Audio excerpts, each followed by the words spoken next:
If you enjoy the typical pain and misery of cardio, but also like when your neighbors stare at you, then you're gonna love this sled. And I hope you enjoy this review as much as I've enjoyed explaining to my neighbors just what this is. What are you doing? It's just a sled workout. The Xebex XT3 Sled brings a lot to the table with how quiet it is, its smoothly applied magnetic resistance, as well as the ability to add plates to it. There's various handle options, not only with the movable tri-handles in the back, but the low handle in the front provides some versatility as well. And the attachment points in the front and the back allow for even more ways to use this thing, like with a harness or straps, for example. Now, it's not an entirely original idea, as we already have the Torque Fitness Tank M1, which this has drawn inspiration from, and there's of course the original magnetic resistance sled, the XPO Trainer. Now, they all do a lot of the same things, but this is a bit of an evolution of the wheeled sled, as they've tried to provide as much utility as possible into an established three-wheel design. Though it's not without its flaws, but as we'll see in a minute, Xebex has already addressed the main one everyone mentions: resistance. I found a renewed interest in sleds after listening to Knees Over Toes Guy, because as I've gotten older, it seems my invincible youth is slipping away, and I've had to actually think about things before doing them, says the guy riding a mini bike with a safety squat bar on his back.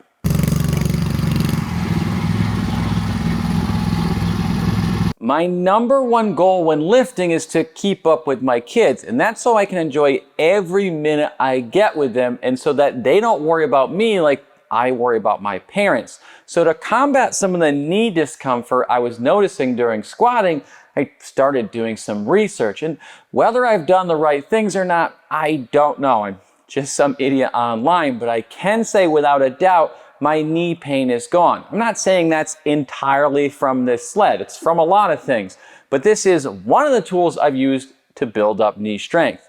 Let's talk about what this does well, which will also reveal a few of the things I'd have originally said need to be changed in the next version, which is literally coming out next week. But no worries if you have this version, because it can still be retrofitted.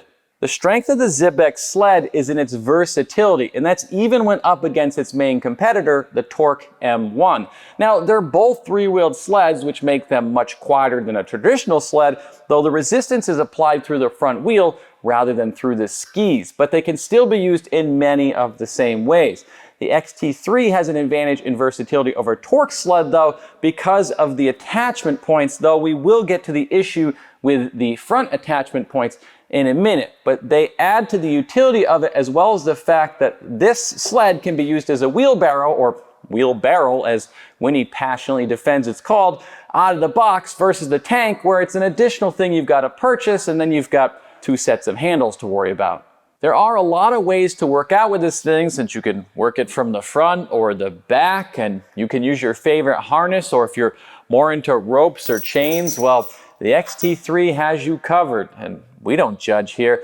I'm not actually sure where I got these chains, but it's probably from my Bells of Steel belt squat, which I've promised to review for like 8 months now. So as always, make sure you subscribe so you don't miss the next time I make this same exact joke after not reviewing it yet again. This is probably a good time to apologize to GetRx, since they reached out to me about reviewing this thing and sent it to me, I would say maybe like 10 months ago, and well, here it is. It's not that I don't like it, actually quite the opposite. It's just that creating content is really hard and takes forever, but my incompetence has been rewarded this time, because now I'm the first to reveal the changes to the new model. All right, back on track. With the attachment points and front and rear handles, you can push and pull this thing in a lot of different ways. And if you put in any type of distance or speed on this sled, it's a hell of a workout. And if you're drawing a blank on what to do with it, or a lazy YouTuber looking for creative ways to make pretty clips to distract your viewers while you talk on camera, well, you could check out their library of exercises. This sled has these tri-handles, which are easy to move around and can be oriented in either direction depending on how you like it, which will allow you creative types to figure out interesting ways to utilize this sled. But for me, I mostly use them with the long side on the back side. They also have this smooth powder coat, which can get a bit slippery and may leave you looking for a little more grip as you get all wet and sweaty. They can also be inserted into the rear for wheelbarrow carries, which it works pretty well for, though I wish you could add more weight to it, as the weight capacity for single-wheeled exercises is 225 pounds, which is something I looked up after using it for many months and maybe putting more than that on it. But don't go snapping this thing in half and say, Gluck told you it could go over its capacity. I just can't read. That weight capacity jumps to 385 pounds when you've got all 3 wheels on the ground, but since it's a wheeled sled, at least with this version, you won't really use the first few settings. They just don't provide enough resistance. And even with the magnetic resistance at its highest setting, which it goes 1 to 8 by the way, it doesn't provide as much resistance as the Torque M1. But if you already own one of these and get the retrofit kit, which costs around $80, it'll increase the top end resistance by about 25%, giving this sled the most resistance of any 3-wheeled sled on the market. That kit increases the lower levels of resistance, which should actually make them useful. The new sled, called the XT3 Plus, is literally just this sled with the kit already installed, and it comes out within the next week and will replace this one on the site. So if you're interested, you can check out the links in the description. Now, even with those changes, you're not going to rival the resistance a Prowler sled can create, though with the variable magnetic resistance and the ability to add plates to it, whether you're a beginner or trying to impress people on YouTube in your B-rolls, this thing probably has you covered. But if you're strongman training and following those types of percentages, just realize it doesn't cleanly translate, or versus really any traditional sled, it's hard to quantify the weight you'd put on one of those versus one of these. That's not to say it can't create a hell of a challenging workout and that you can't build muscle by using one, as it does increase the resistance the harder you push or pull. But if you're really into heavy stuff and that's your main goal, I'd probably stick to a Prowler. You can of course add more plates to increase the difficulty a little bit or push it up at incline, but just think that one through a little bit because, well, I'm not even halfway there. I actually always run mine with plates on it. Random side note, while I'm thinking about it, they need to add UHMW or something here because your plates will destroy this powder coating if you're not using bumpers. Anyway, adding weight only adds a little bit of resistance to the sled since it's rolling on wheels. What the plates mostly do is keep this front wheel from slipping, which can be an issue since that's the tire resistance is applied through. So if it gets lifted up or slips, the movement gets choppy. That's only ever been an issue for me when attaching something to these front low points and then pulling upward with like a sled row, for example. But I've been able to combat that by using my cheap Amazon toe strap and then wrapping it around the top of this low handle, or just doing that type of pull from the other side. It's a workaround for sure, and an area where the tank has an advantage as their attachment point on the low handle is up top, but the tank doesn't have any attachment points on the back. I don't really find it to be an issue once you're familiar with the sled, since it goes both ways, but you could also awkwardly turn it around and always work it from behind. We had some questions on our Instagram about how well it performs on various surfaces, because the ability of a wheeled sled to work on different surfaces is a big appeal to one of these things. It obviously works very well on concrete or asphalt. The front wheel doesn't slip, and it's very quiet. It works surprisingly well on gravel, though it will pick up stones and deposit them inside here. So every time I lift it up to store it, you'll hear and see them kind of running out. Side note, it stores upright, chopping its 4-foot by 28-inch footprint down to 2 feet.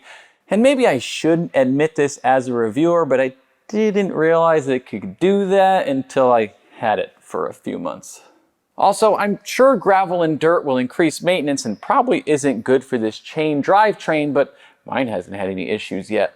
Last note on gravel, I probably slipped more than the front tire did, but as you pick up speed or with less weight on the sled, the front tire will slip some. So it'll work, but it's not an ideal surface. On grass, it works pretty well when loaded up. And pro tip, if you want extra resistance, just don't mow your lawn like me.